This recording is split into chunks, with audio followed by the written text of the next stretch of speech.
Locked On Podcast Network, your team every day.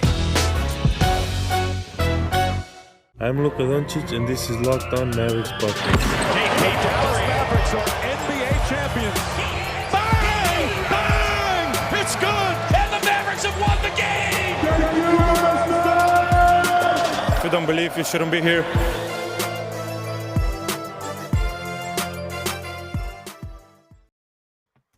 Welcome to Locked On Mavs. This is Isaac, your co-host from Mavs.com, writer at Mavs.com, host of this podcast. And today I'm joined by the one, the only, Austin Garooya, who, man, I feel like you've been on pods for the actual organization, Mavs.com, with Bobby and them. You've been on the pods at The Athletic. You've been on pods for like Mavs Moneyball.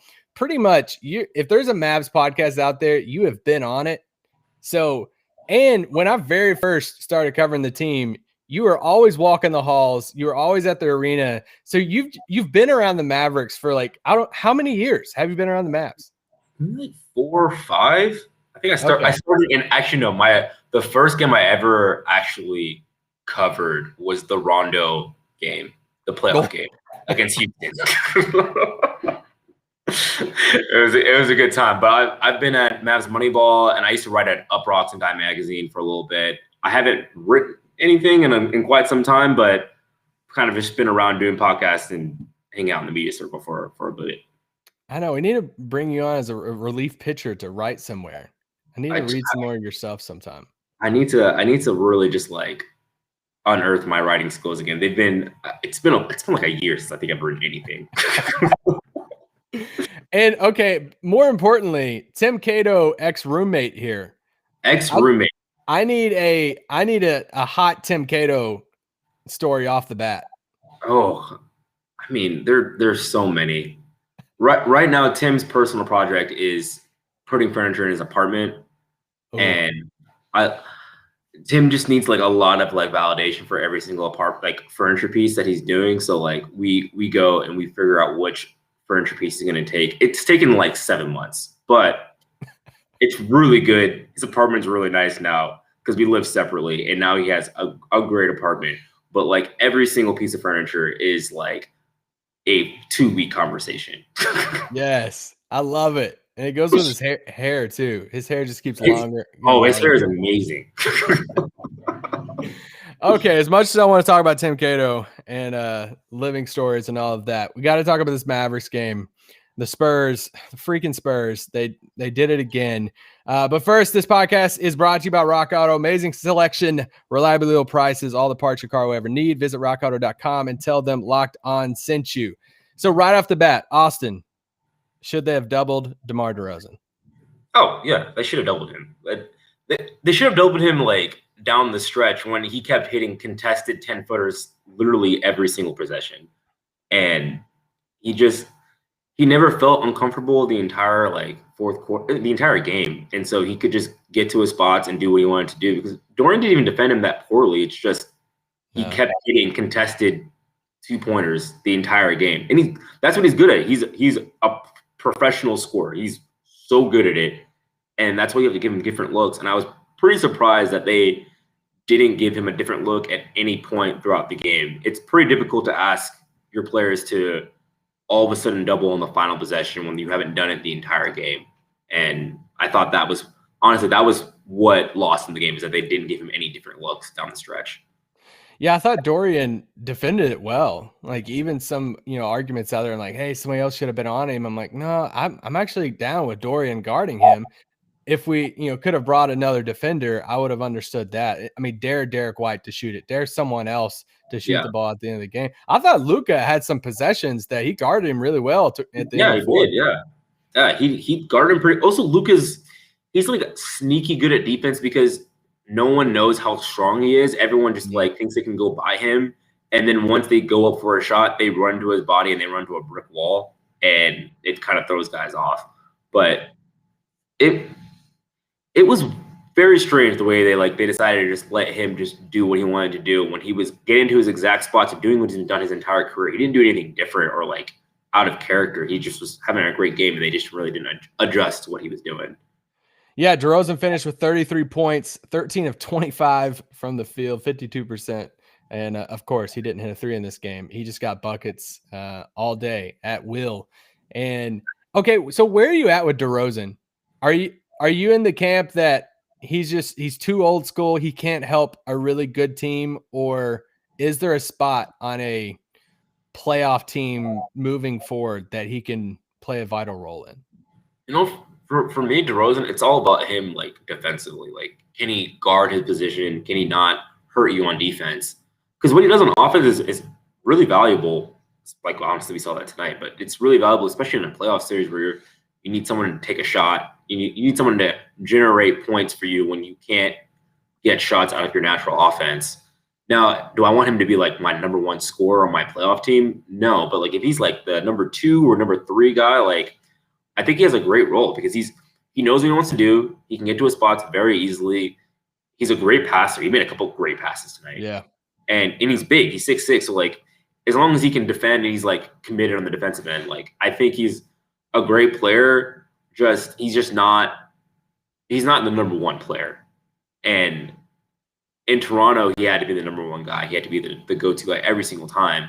But if he got to play, he's never really played with a guy who's a better scorer than he is in his career. Mm-hmm. And so he's been kind of miscast throughout his entire career as a number 1 guy when he should be really like a really, really solid number 2. He'd be great here in Dallas, honestly. That was my next question. I'm like, hey, we have some money. I don't know if anyone's ever talked about the Mavericks and having money in 2021, but DeRozan, free agent.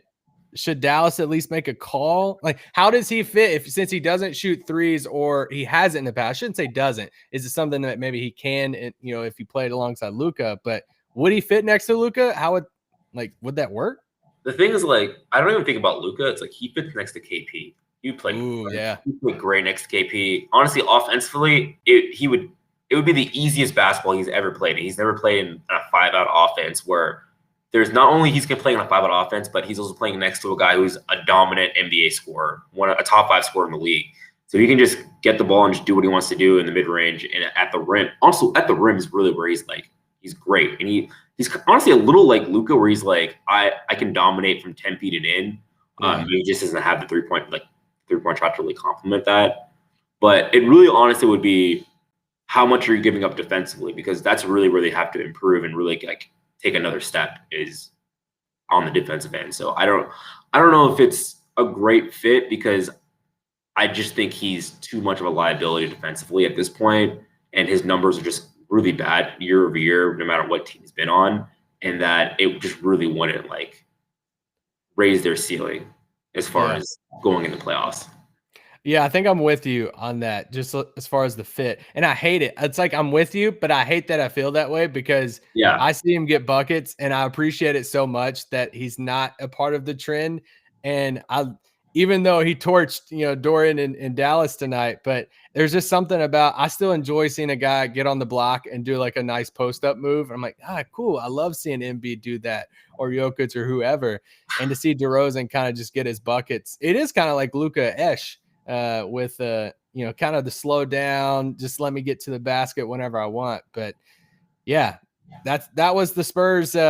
We all knew that was going to be the answer for the Spurs in the fourth, and I think Dallas knew it too. But there was literally nothing they did about it or could do about it. They could have brought the Luka in that after the game. Rick Carlisle, you're listening to this tomorrow. A lot of you guys after the game. Rick Carlisle originally said they discussed it in the timeout before about bringing the double. Didn't happen. Then he came back, addressed me, and he's like, hey, no, we didn't decide to double. So that wasn't a broken down assignment. There was nobody to blame on the court. I think what do we have earlier in the season when Maxey didn't foul? It's happened with Maxey, I think, twice now, where he was supposed We can't blame Maxey now, guys. He wasn't there, so it wasn't his fault. But also very weird that Rick said that and then like came back and like had to correct it when he's the person who was giving like the instruction. It's really, really strange. Yes, it is strange. Coincidentally, that Luka was the guy closest to DeRozan, don't know, but that would have probably been the guy who would have doubled in that scenario, but it didn't happen. DeRozan hit the shot. I had a big issue with just defense. when you look at the averages for the Spurs and on a game by game basis, they averaged 45% field goal percentage. They had 54 tonight. They averaged 35% from the 3-point line. They shot at 38% tonight. They average 110 points a game. They had 119 tonight. Once again, the Mavericks defense is struggling. Do you have any – if Rick called you right now and said, hey, Austin, what would you do to fix our defense?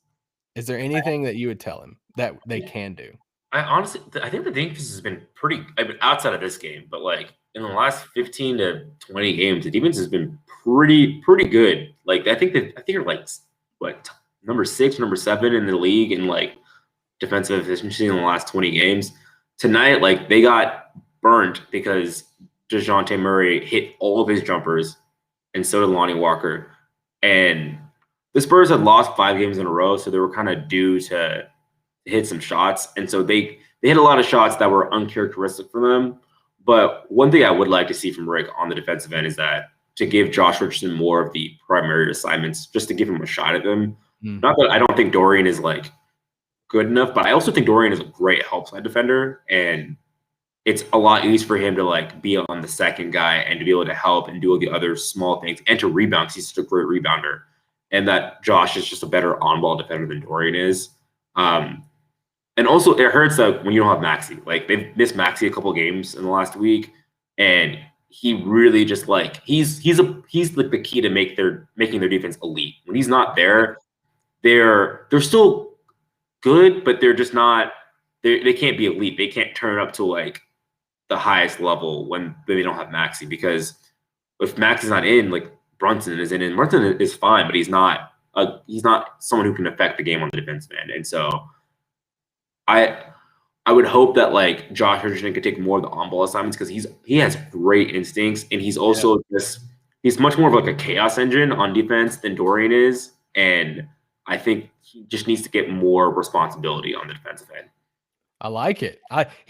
J. Rich had a block tonight. I want to say it was on Murray, maybe Derek White, to where he just came up front. He has this acceleration to where I feel like any chase down block, we always want to say LeBron now, but it's where he comes up behind a guy going for a layup and he swatted out of bounds tonight. And it was just amazing block by him. But I'm all down for that. Let's give J. Rich some more primary defending responsibilities moving forward.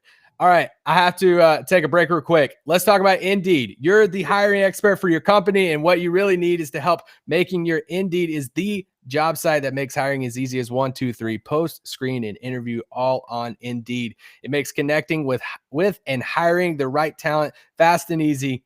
You can choose from more than 130 skills tests. I didn't even know there were 130 skills tests out there, but you know what? They have them for you. You can add your own, then you can add a must-have requirements or only pay for applications that meet them. According to Talent Nest, Indeed delivers 4 times more hires than all other job sites combined. Get started right now with free $75 sponsored job credit to upgrade your job post at Indeed.com/locked. Get $75 credit at Indeed.com/locked. Indeed.com/locked. Offer valid through June 30th. Terms and conditions apply. Short list of quality candidates. You need a hiring partner who helps make your life better. Built Bar. We're super big fans of Built Bar. Built Bar has been a longtime sponsor of our podcast. They send free Built Bars to our house all the time. I'm actually a huge fan of these. Some advertisement companies I don't have experience with. Built Bar, I do. Favorite flavors, man, mint brownie. We can go all day about mint brownie, but covered in 100% chocolate, soft and easy to chew. Bars are low calorie, low sugar, high protein, high fiber, great for a keto diet. I did keto a lot last year for a good 6 months, and Built Bar was a key part of that. Right now, free cooler with purchase while supplies last. It's only lasts for like a week, so make sure you get in your order. BuiltBar.com, use promo code LOCKED15, and you'll get 15% off your next order. Promo code LOCKED15, 15% off at BuiltBar.com. Guys, listen to Locked On Today. Peter Bukowski, 20 minutes, all the latest sports news and updates.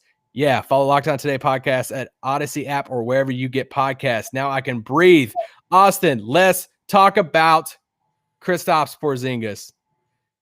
He balled out tonight. That was one of my favorite Kristaps games. I honestly think I literally have that in my notes. It's one of my favorite Porzingis games. It felt like he had it from the beginning. He wanted it. He had the fire in his eyes. What was your main takeaway from Porzingis in this game? He's been reading Twitter and he's been taking notes because everything he was doing tonight, I was like, oh, he used to 4 or 5 new things that I haven't seen him do. Like he had that move where he pump faked and drove to the lane instead of pulling up. He just faked a pass and took a left-handed layup, and I was like, oh, that's new.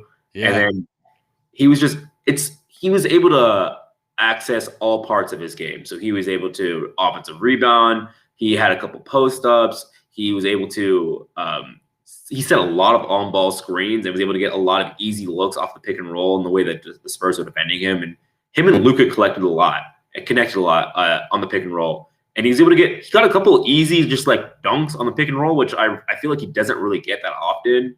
And then honestly, he didn't even shoot the ball from deep that well. He only went like 2 of 6. And so, but he was still so impactful because he had so much energy. And you know what? The thing that I love about Kristaps when he plays well is that he plays like he's 7'3".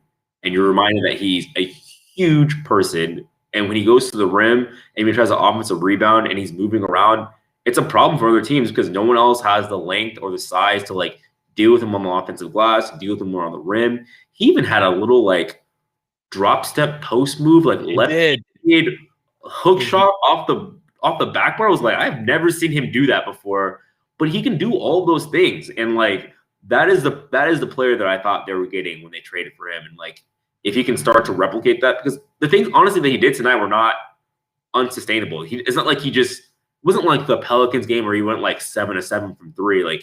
The things he did tonight were all things that were very sustainable, things that he can do on a day-to-day basis. And it just felt like Rick was trying to make sure that he was involved in the offense and make sure that he's involved in every single possession and that he's moving, he's screening, he's cutting. Honestly, he should have scored way more because very few people on the Mavericks can throw a post entry pass. And so he didn't really get that many post touches, but he was just great. His energy was great. And that's really honestly what they need for him if they want to be a top contender. I'm glad you mentioned how he scored in these kind of different levels. It wasn't just like a 7-3 game, against the Pelicans or something, because you watch those games and you come away with it okay, he's a sniper. He can shoot the ball. We know it. He's a 7-foot stretch shooter and we love it. But when you watch games like this is when you say, oh, that's the potential. When he's doing the drop step in the paint, when he's, still catching it coming off a curl and, mid-range jumper. He only hit 3 threes in this game. He had 31 points. He actually shot 4 free throws. Now, big time for KP. Needs way more free throws per game. I would love for that number to go up. But yeah, I loved everything about KP tonight. And you mentioned his offensive rebound. He had 3 of those tonight. But even beyond that, he was fighting for some of those boards that he didn't, he obviously didn't get credit for if he doesn't grab that. But I was making notes of that. And I know some people might be listening and say, man, well, you're making a big deal about a drop step post up move. I made a highlight of it and tweeted it out. I know some people are probably like, why are you tweeting out this simple drop step post? But we haven't seen a lot of that. And it just shows you that he has that. It's just, I think so much of his post ups, the key to it is where he gets the position of the post up. And it's if it's closer to the basket, let's get the ball to him. But sometimes he tries to post up, 8-9 feet away from the basket. And that's where he kind of gets in trouble with it. Yeah. He doesn't have that lower body strength. Honestly, it's ironic because I think Luka is actually a better post-up player than he is as far as grabbing it from the mid post and just backing someone down.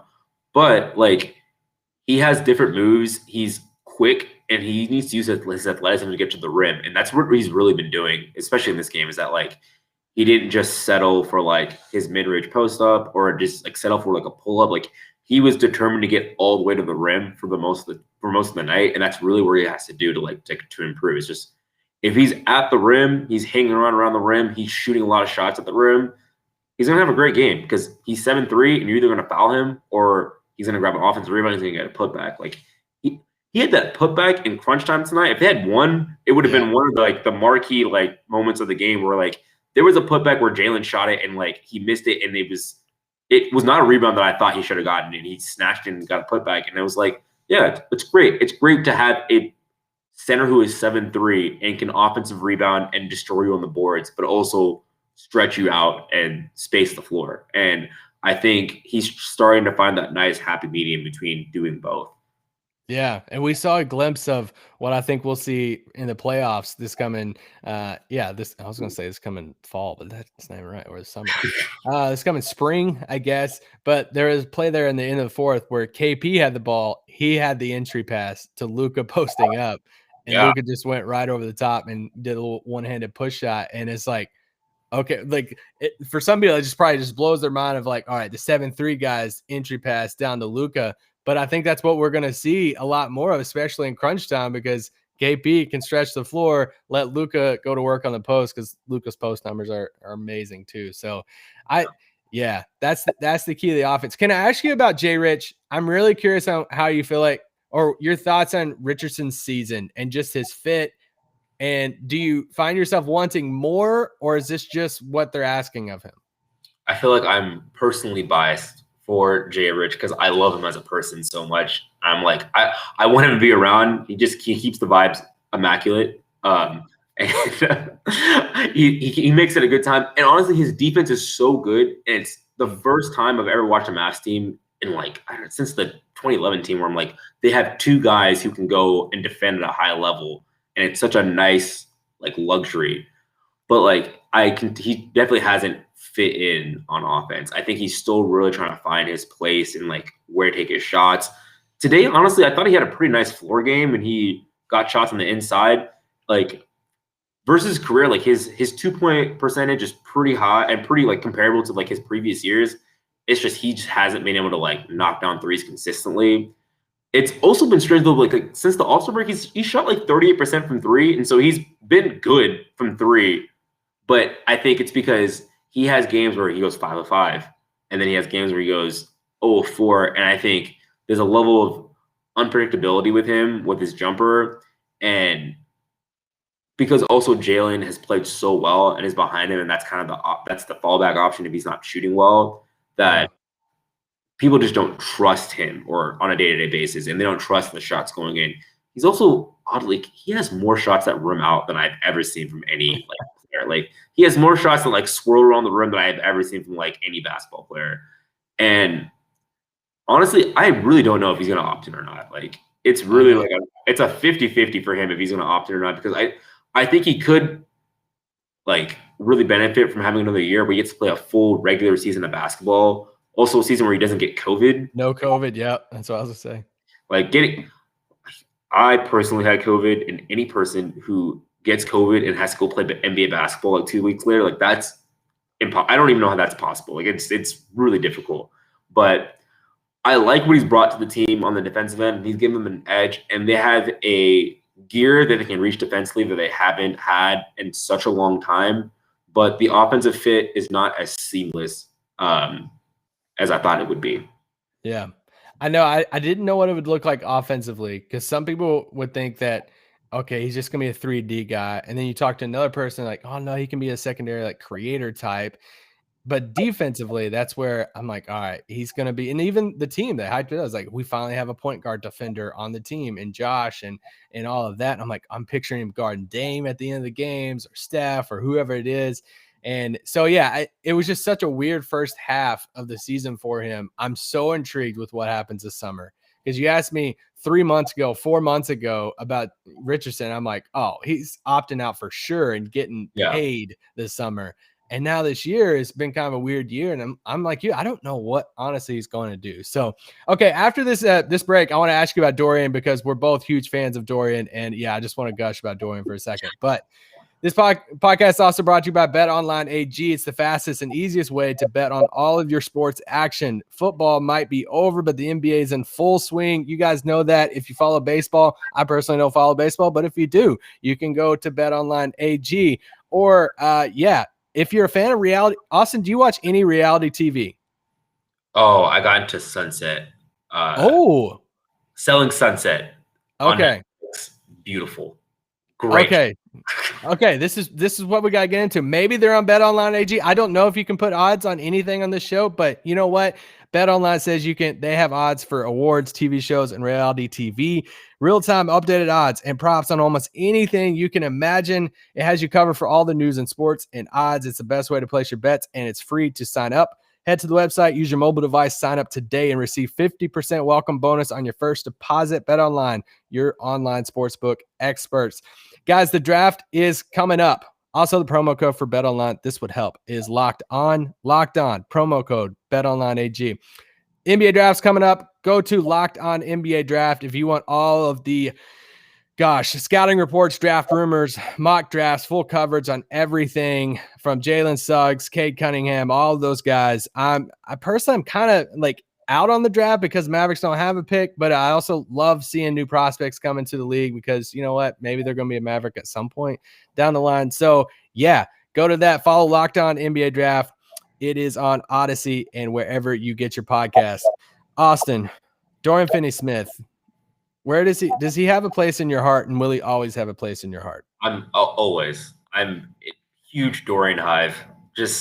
You tweeted out the other day, you're like, ride or die with Dorian, and I'm like, I'm all here for this. I'm riding or dying with Dorian. Like, if he misses some shots, like, it's fine. I guess also, like, the first season I was covering the team, he was a rookie, and, like, I can't believe that he is now, like, a linchpin of, like, a very good playoff team. And I think sometimes, like, it's frustrating for fans when, like, they watch somebody miss open shots because he does get a lot of open shots. And so, like, and you think that person's entire worth is down to whether or not they make open threes. But he makes them at a pretty good rate. Like, it's not elite, but, like, he's not someone who, like, you can just leave for an entire game. The Jazz learned that. But it's everything else that he does in a game. Like, he's going to rebound. They tied the game because he grabbed an offensive rebound today. That was an argument that he should not have grabbed.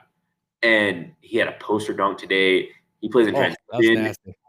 That was a nasty dunk. And, like, he just plays with, like, a big, huge energy that they need. Also, he's available every game. He does not – the only time he misses games, he had a child. And that was literally the only time he misses games. Like, he's always there. And when he's not there, you start to notice that, like, oh, they don't have anybody else that can really do what he does. He's maybe the most, outside of Luka, like, indispensable Mav, because no one else can do all the things that he can do on the floor and rebound and defend and create some on offense. And also his energy is very infectious. Anytime he has a good game or he has a great play, the whole team is just so happy. It gives everyone so much energy. He just lifts up the whole team. And it's a guy that I really want to die with. And it, like, his energy on the court, I don't know if this says more about the rest of the Mavericks or more about Dorian, but his energy on the court sticks out so much because he hustles so much and he crashes the board so much. He had that offensive board the other day that was one of my favorite offensive rebounds he has, and where he went up and he smacked it with his right hand and grabbed it with his left hand and pulled it down. I'm like, what is going on?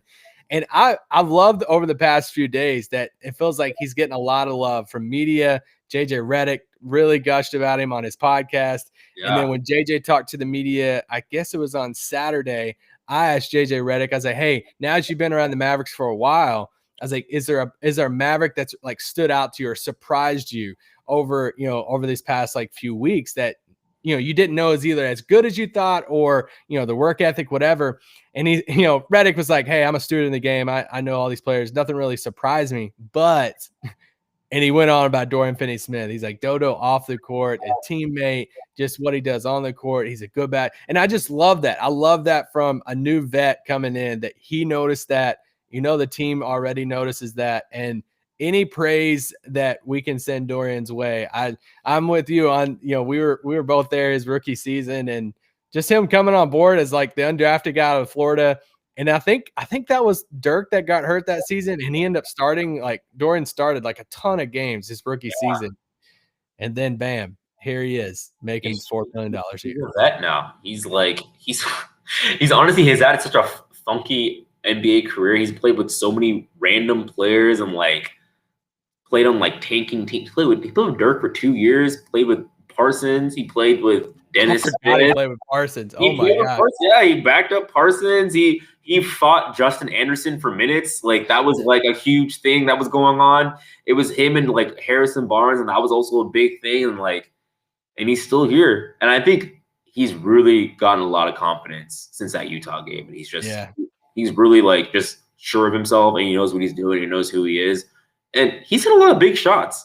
He's hit a lot of shots. Like I can think of like 4 or 5 times where like he hit a big, huge clutch 3, even if they didn't win the game. But like he's just a really dependable NBA player and someone who's going to get a lot more love like as the playoffs come near.